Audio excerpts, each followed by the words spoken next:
flew by. We'll be back. The Adrenaline Rush Hour, up next on TLC. Every night, TLC's the place that moves you. Gets your heart pounding, blood racing, and it's all real. TLC's Adrenaline Rush Hour. Every night at 8. Exciting as TV gets. TLC. Adventures for your mind. I was arrested for a serious crime. I was almost certain there'll be prison time. What did you do? I dialed the Wolf. If you've been arrested and are facing jail or prison, dial the Wolf to schedule a free initial consultation. They set up an affordable payment plan. They were very professional and aggressive in defending my rights. Now that my case is over, I highly recommend dialing the Wolf. Affordable payment plans are available, so when you really need help, dial the Wolf. Dial THEWOLF now for your free initial consultation. 3 things that you got to remember when you're shining the cup. It's this: wax on, wax off, wax on. That was a trick question. You don't leave the wax on. There'd be a buildup.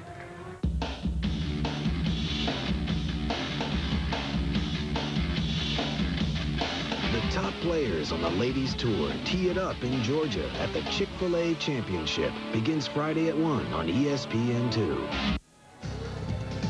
All right, welcome back to the draft here in New York. 3rd round picks are coming fast and furious. We told you Jared DeVries. Let's get you caught up in the Mel. Let's highlight a couple of guys. Dwayne Bates, certainly Bears fans know of him. He played right there and at Northwestern, wide receiver to help that offense, and new quarterback Cade McNown. And he's a guy that was pretty productive and we thought might be a 2nd round selection, Mel. He came off the injury list, Chris, and put up good numbers. Remember, he was a key originally to the turnaround of the Wildcat program with Gary Barnett. Did a good job. Big receiver. Gets him an edge along with shielding the defender away from the football. And you look at his hands, they're certainly well above average. Did a lot of damage in the Big Ten. A ton of receptions, averaged 16 yards a catch, 26 touchdowns, 210 career receptions. Now, doesn't have great separation ability. Notice the cornerback always close to Bates in coverage, so his separation ability in the NFL could be a problem. But with that big frame, the fact he was so productive and does have sure hands and can shield the defender from the football, as a number 2 option if the speed receiver is on the other side, Dwayne Bates could be a decent addition at this point because, as you said, Chris, he was at one time projected to be an early to mid-2nd round choice. Well, Miami, in going down to 72 from 70, gets a 7 from Detroit, and they take the center, Gray Rugemer, from Arizona State.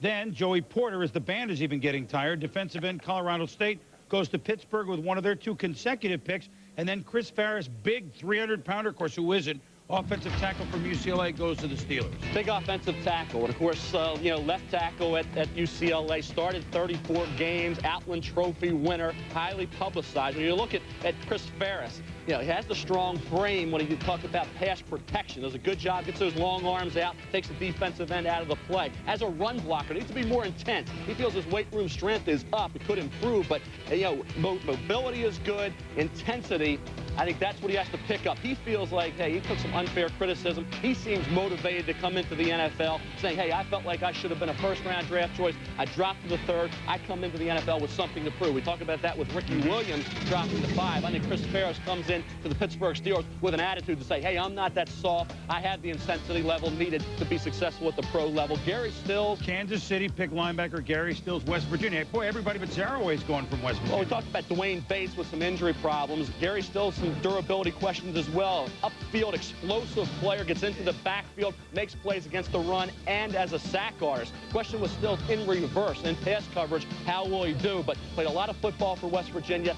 He can stay healthy for 16 games. A little more experience in coverage, settle in. I think he could be a good player because one thing about Gary Stills, throughout his career at West Virginia, tough kid, made a lot of plays, very productive, Chris. All right, now, if you're Kansas City, now you've drafted, as you continue to look at the plays that Gary Stills made, you've drafted Gary Stills from West Virginia. You wonder if, they're up in this year's draft, would they follow in later rounds with Cleveland, Crosby, Gary Stills, Joe Nash, and Steve Young. That's just something I throw out here on ESPN2 midway through round number 3. Chris Ferris, offensive line, Steelers, which, Strelza coming back from injury. this is an area that they're looking at as well. Yeah, you lose Wayne Gandy to St. Louis, so there's some holes in the offensive line. But certainly, if the kid has an attitude problem or feels like he needs to be motivated a little bit, he's certainly going to the right place when you play for Bill Cowher. Bill will get in his face, and he'll get him as excited as he needs to be, and he'll be able to carry it forward. All you have to do is take a look at the way the offensive line lines up, and you find out that they do have some holes. They do need some help there, and it's an area that can continue to improve. I still think the biggest question, though, for the Pittsburgh Steelers is going to be the play of Cordell Stewart. Not that he's to blame for a lot of the problems that he's been under. He's still a developing quarterback. We've seen him as the great athlete. We have to give him a chance to grow. His third offensive coordinator in 3 years. Kevin Gilbride does a terrific job with offenses as well as quarterbacks. I think this is a great opportunity for Cordell Stewart to gain back the confidence both in himself and of his teammates. And a lot of that goes with having good guys up front. Talking with Bill Cowher this week, he feels that, whatever has happened in the past year and questions, that Cordell and his teammates are on the same page. And better than that, he says they're very much on the same page. He's looking forward to maybe a 200% improvement both in the clubhouse, on the field, because Cordell is out there working all the time. A couple of pictures came down. Cleveland picked Marquise Smith, safety from California, and this is a very interesting selection by Mike Holmgren of the Seahawks, picking a local quarterback. They just have Brock Huard, who was a disappointment last year at Washington. The year before, he was excellent. So, but all that's news to Holmgren, who was in Green Bay worrying about other things. He's picked Brock Huard, quarterback in the 3rd round from Washington. Well, as a junior, Chris, or as a sophomore, 60% completion percentage, 25 touchdown passes, 10 interceptions, and this year he struggled just a bit. Remember, he didn't get a lot of help. Really, some bad habits he developed. He took a lot of hard shots from defensive linemen, tough hits, still threw some accurate long passes. I thought played well considering the circumstances. And when you look at Brock Huard, big, strong-arm kid. As a junior, he has Fred Coleman, Jerome Pathon, Cameron Cleveland, Benji Olsen, Owen Krutz. They all move on to the NFL. He struggles, takes a lot of hits, gets a little gun-shy at times, Joe, but I thought as a sophomore, played exceptional football. This year fell back a bit, but I don't think it was his fault. I agree with you there, but I think also, too, Mike Holmgren likes projects at the quarterback position. I mean, I think he looks at Brock Huard and says, this is a challenge. This is somebody that I feel like I can make into a professional quarterback. That's something about Mike. He'll take somebody, he'll give him an opportunity and put him in a system where he can shine if he has the ability. If you fail under him in that system, then you're probably not going to make it as Exactly. quarterback in the NFL. Let's go down to Ed Werder in New Orleans, who apparently has not joined Mike Ditka on the golf course and is still working it for us, with more on Seattle's selection of Brock Huard. Ed?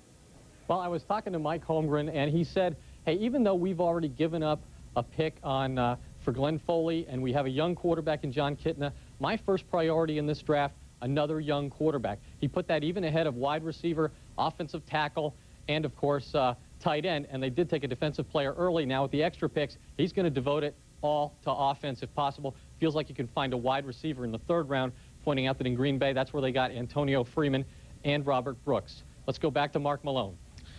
Ed, thank you very much. It's an interesting pick. Brock Huard, a year ago, might have been a low first-round pick. Certainly he slid. And one of the problems, Jaws, was part of his technique. But in that West Coast offense of Mike Holmgren's, he is going to be drilled on footwork and mechanics. Mark, I think what happened when you watch a Brock Huard from his junior year to his senior year, he lost a lot of his fundamental technique. I think he's very fortunate to be drafted by the Seattle Seahawks and Mike Holmgren, who is an outstanding quarterback coach and teacher. And I think in the West Coast offensive system, you'll see a guy that could make plays because they will spread the field. They will get receivers matched up against linebackers, and they will be aggressive. Here we see against spreading the field, wide receiver, wide receiver, wide receiver. And especially if you look in this spot right here, look at a Joey Galloway, he can make plays happen. But they'll use their tight end, Christian Fauria, right in here. But the quarterback is obviously the key when you play the West Coast offense. And you work this side of the field with the tight end, and you have a Ricky Waters coming out of the backfield matched up against linebackers or possibly that nickel back if they play an in-and-out bracket coverage.